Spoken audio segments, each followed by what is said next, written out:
Welcome back mga sir. Ito mayroon tayong dalawang speaker na ipagkukumpare ngayon. Kung alin dito ang beat nyo sa mas mura or sa mas mahal at alin ang quality. So ito muna sa Crown. Kunan natin muna sila ng mga sukat sa kanilang mga magnet. Dito tayo mag-una sa Tucsunra. Medyo malapad ang magnet ng Tucsunra pero single magnet lang siya. So ito na 7.5 inches. Lapitan natin para makita nyo. Yan 7.5 inches. Dito naman sa Crown 6.5 inches. So 1 inch po ang kanilang diferensya. Dito naman double magnet. Almost 2 inch po ang 2 mags ng Jackhammer 157. Tapos dito naman sa Tucsunra single magnet. Yan. Hindi umabot ng 1 inch ang kapal niya.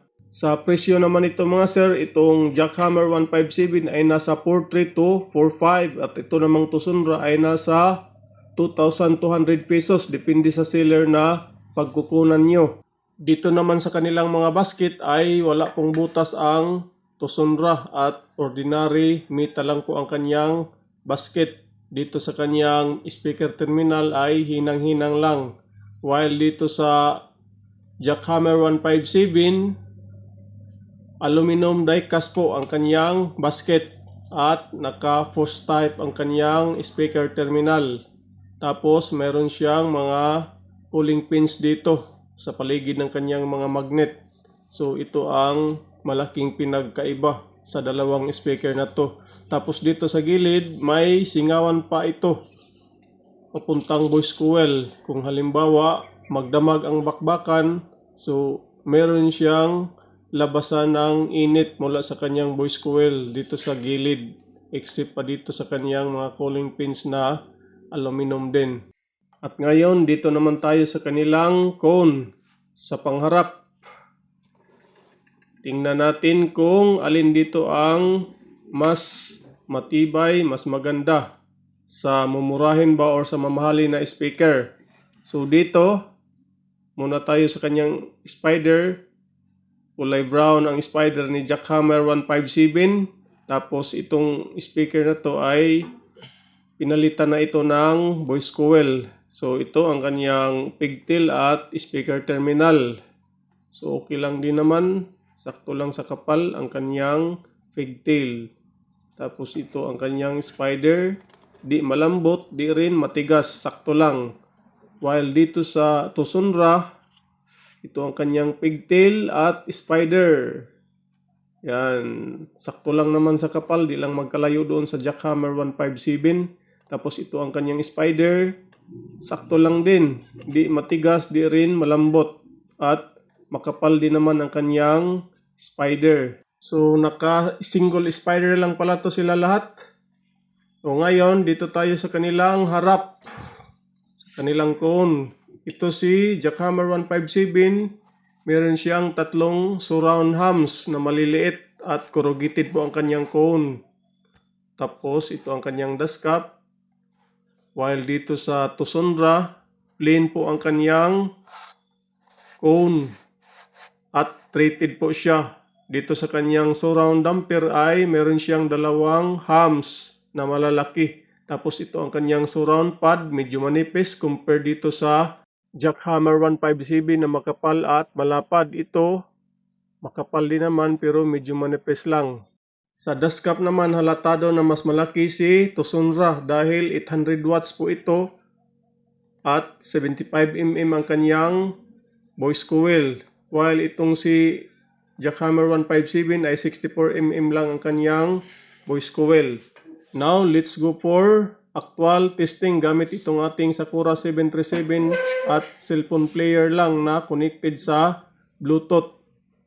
Pakinggan nyo ng mabuti at gumamit kayo ng headset para mas ma-appreciate nyo ang diferensya.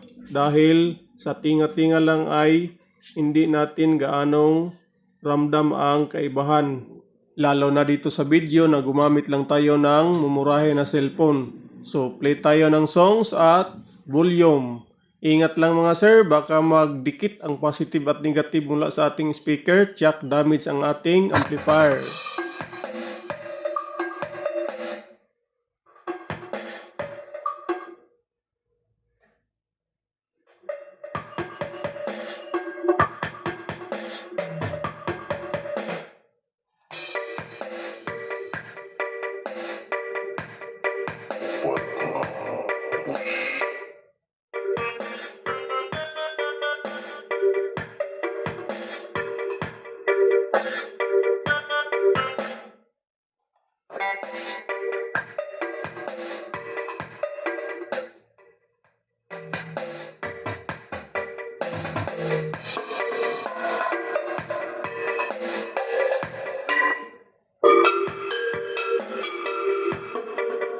Para sa akin, mas litaw ang boses at instrument nitong Tusundra compare dito sa Crown.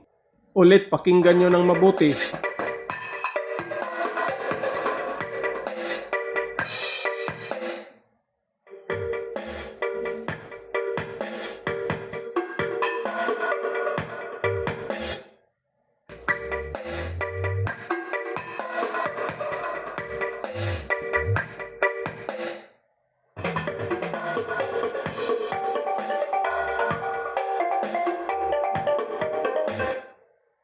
Try naman natin ngayon sa ibang music. Hanap tayo ng ragatak. So itong Color of the Rainbow. Play.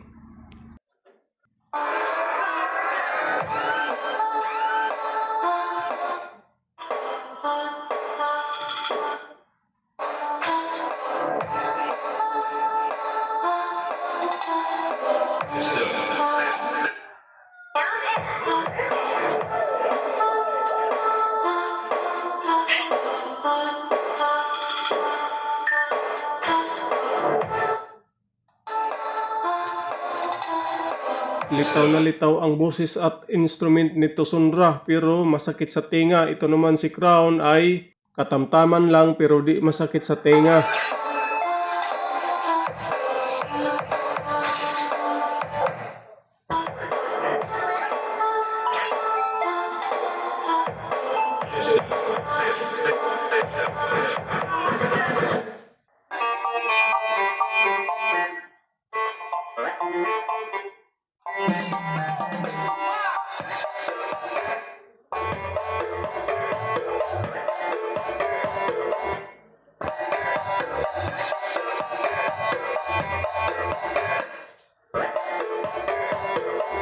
Para sa akin, itong si Tusundra, litaw ang kanyang boses, manipis, masakit sa tenga. Ito namang si Crown, makapal ang kanyang boses, malamig at malinaw. This has been your 5-9 day. Thank you. Hanggang sa muli.